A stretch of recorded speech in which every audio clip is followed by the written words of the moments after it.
Halo Demers, Lin di sini dan sekarang kita punya Poco M3. Poco M3, HP murah dengan baterai badak yang sempat goib waktu flash sale kemarin. Yang gue pegang sekarang ini varian warna biru dengan RAM dan storage 4/64GB. Kayaknya ini HP dirilis ke pasaran buat ngeredam Realme yang mulai aktif dengan produk-produk entry level killer mereka. Ya sebenarnya mau HP Poco apapun, rata-rata dibikin buat jadi best value di pasaran. Tapi sebagai entry level, kekuatan Poco M3 ini kayak apa sih? Apa yang istimewa dan apa keunggulan ini HP ketimbang HP-HP lain di level harga yang sama?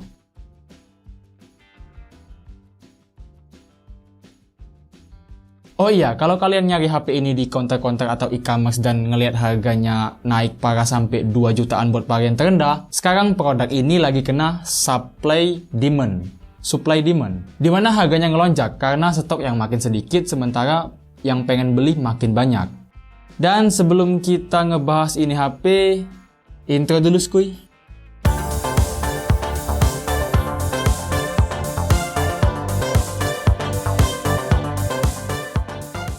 Gue mulai dari bagian yang gue suka dari Poco M3, M3. Pertama, desain yang cakep. Kalau kebanyakan HP-HP 1 atau 2 jutaan itu pakai bodi belakang yang mengkilap atau dibikin bisa buat kita ngaca sekalian kayak Oppo A5 2020 yang mengkilap dan licin. Di sini Poco pakai desain yang beda dan unik. Di belakang dia nggak ada gradasi warna-warni gitu. Jadi cuman polos aja. Ada frame hitam kecil yang ngebatasin area kamera sama tulisan Poco-nya. Terus ada frame lagi yang ngebatasin keduanya sama keseluruhan bodi belakang. Tapi kalau diperhatiin, HP ini emang kelihatan mirip sama karakter di Among Us. Yang mungkin aja karakter itu bener jadi referensinya Poco buat looks-nya M3 ini. Terus kalau kita pegang, dia kerasa kayak kulit-kulit yang biasa gue rasain di dompet-dompet. Padahal ini pakainya plastik polikarbonat. Teksturnya yang dibikin kayak gitu bikin Poco M3 jadi tahan sama ceplakan sidik jari. Di sebelah kamera ada tulisan Poco yang mungkin bagi sebagian orang itu agak mengganggu. Tapi kalau gue suka-suka aja sih, nggak ada masalah. Cuman ya itu selera masing-masing juga, nggak bisa dipaksain. Ini polikarbonatnya nyebar sampai sisi atas, bawah, dan samping kanan kiri. Jadi semuanya full menggunakan material yang sama. Nggak ada frame atau bagian yang pakai metal di sini. Dan semua susunan-susunan materialnya berat Poco M3 ya standaran HP biasa, kurang dikit dari 200 gram. Nggak berat-berat amat, tapi bukan yang tergolong ringan juga. Terus bagian yang gue lumayan suka selain udah pakai USB Type-C dan punya jack 3,5 mm adalah di sini dia udah stereo speaker. Punya 2 speaker, di bawah satu sama atas satu. Yang mana biasanya HP stereo speaker itu ada di mid range atau flagship. Dan kualitasnya buat Poco M3 kayak gini.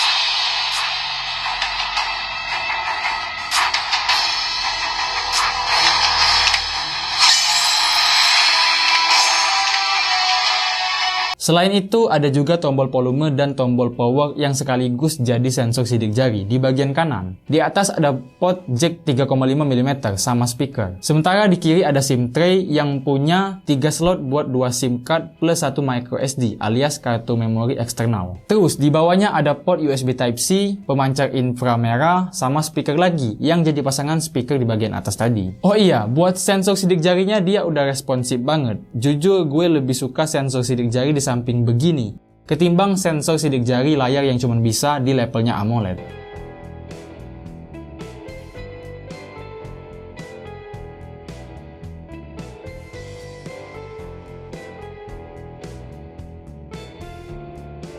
Buat kualitas foto atau video nggak banyak yang bisa gue bahas sih, karena memang menurut gue hasilnya biasa-biasa aja. Setaralah sama HP-HP sekelas di harga 1,9 sampai 2 juta lebih dikit. Skin tone masih kurang natural, detailnya biasa aja, dynamic range-nya juga standaran aja. Buat foto bokeh dia ya standaran kayak HP selevel. Tapi seenggaknya hasil foto dari kamera ini secara keseluruhan udah memadai. Udah cukup lah buat konten-konten eksis di sosmed.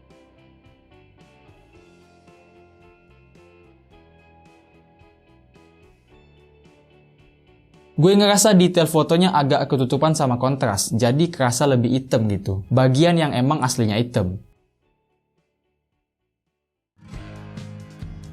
Tapi buat masalah low light, di sini ada mode night mode yang beneran nutupin kekurangan sensornya itu.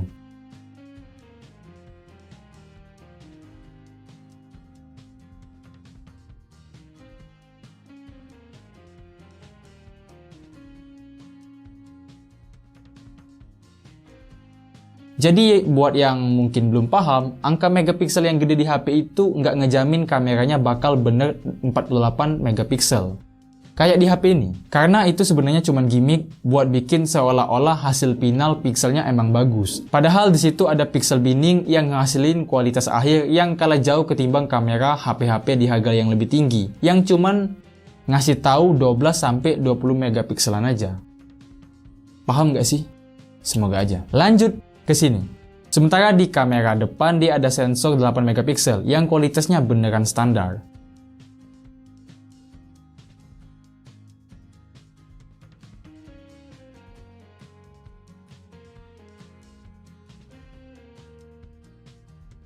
Terus buat masalah video ya hasilnya kayak gini.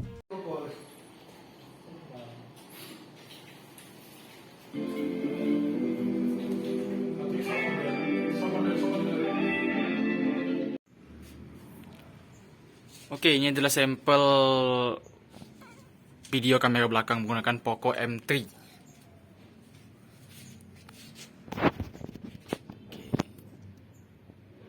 Dan begitulah buat dynamic range dari kamera HP ini.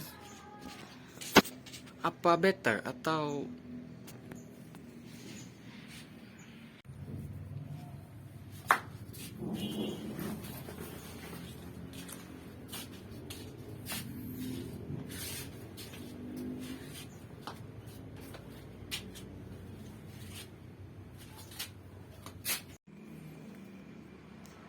sementara ini adalah perekaman video menggunakan kamera depan Poco M3.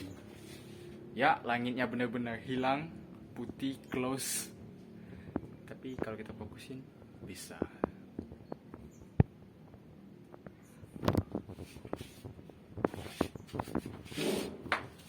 Sedikit tips buat yang mau pakai HP ini sebagai kamera konten-konten YouTube. Waktu ngerekam, exposure-nya dikunci dulu dengan cara ditahan beberapa detik kayak begini. Dia mau kamera depan atau kamera belakang sama-sama belum bisa 60 fps.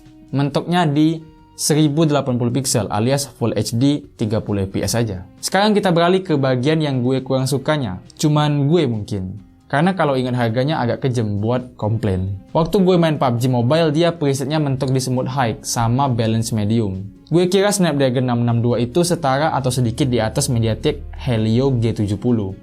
Ternyata masih di bawahnya. Dulu Realme C3 kuat sampai preset Smooth Ultra. Dan dari segi skor Antutu, Helio G70 masih unggul. Skor rata-rata Realme C3 bisa sampai 190 ribuan. Sementara HP ini cuman di 180 ribuan aja. Ada gap sekitar 10 ribuan di sini. Yang ternyata lumayan kerasa buat urusan gaming. Apalagi kalau diduelin sama Redmi 9 yang harganya kurang lebih setara. Dari Antutu dia kalah hampir 23 ribuan dan jadi gap yang lagi-lagi bikin Snapdragon 662 rasa nanggung. Tapi di luar itu udah lancar lah buat dibawa ngapa-ngapain. Scroll-scroll TikTok yang lumayan berat, DM-DM Instagram atau sekedar dipakai buat mabar Mobile Legends di cafe. Aman. Apalagi buat main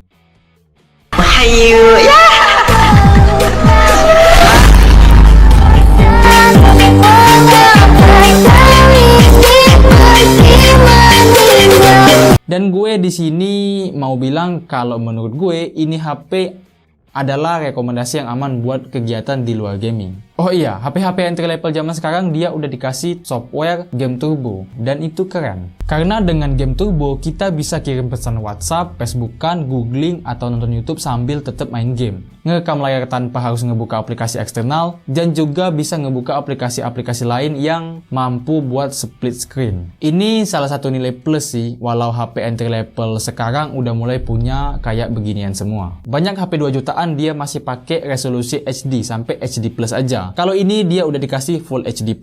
Bagus sih ini, nggak nanggung-nanggung gitu. Soalnya di luar sana masih banyak HP 1,9 sampai 2 jutaan lebih dikit. Dia masih berani pakai layar 720 pixel aja, alias HD. Sebagai informasi, flash sale Poco M3 ternyata bakalan diadain lagi tanggal 16 Februari jam 10 pagi. Buat sekarang harganya normal di 1,8 juta buat varian 4/64 GB. Sementara varian 6/128 GB harga resminya sekarang adalah 2,2 juta rupiah. Dengan harganya sekarang udah normal di angka demikian, ini mungkin bakalan kerasa masih nanggung gitu kalau lu butuhnya ke performance. HP ini belum memenuhi. Tapi kalau dari sisi lain di mana lu butuh HP yang tahan lama, terus punya layar tajam buat nonton YouTube, nonton Netflix, editing ringan, atau sekedar sosmedan doang, ini worth it banget sih, bahkan buat beberapa tahun mendatang. Ya kalau HP-HP murah nggak semakin gila juga. Gue juga suka sama desain ginian. Secara looks dia ngejreng warnanya, tapi nggak terlalu mencolok buat varian biru ini. Kalau yang kuning dia terang banget dan gue kurang suka yang begituan. Dan kembali lagi ke lu sebagai orang yang lagi nyari HP, kebutuhannya apa? Kalau pengen HP gaming dengan dana yang mepet, gue rasa rekomendasiin ini HP jadi hal yang salah. Mungkin lu bisa lirik Redmi 9, Redmi Note 9, atau sekalian nambah budget lagi, bisa naik ke Poco X3 NFC. Oh iya, satu nilai yang emang diunggulin sama ini HP adalah dia udah pakai baterai lele jumbo berkapasitas 6000 mAh, yang mana itu udah gede banget buat pemakaian sehari-hari. Tapi karena resolusinya yang udah Full HD, gue ngerasa masa habis kapasitas baterainya mirip kayak Realme C3 yang 5000 mAh. Itu dalam konteks pemakaian gue tapi ya. Soalnya selain ngegame, banyak notif-notif yang masuk di WhatsApp gue atau Facebook. Ada juga notif-notif dari situs yang gue subscribe, yang tentunya emang nguras baterai. Wajar sih, Realme C3 dia 5000 mAh, tapi resolusinya yang masih HD bikin penghematan baterainya jadi lebih awet lagi. Tapi Poco M3 ngisi baterainya udah lumayan kenceng. Waktu baterainya 25%, terus gue cas, gue tinggalin sejam setengah, dia udah nyentuh angka 95%. Udah tergolong cepet sih itu, padahal kemampuan chargernya 18 watt aja. Kesimpulan gue, HP ini worth it. Tapi kalau lo ngincernya bukan price to performance, kalau bagian itu mending ambil Redmi 9, Redmi Note 9, atau sekalian nambah 1 jutaan lagi buat ke Poco X3.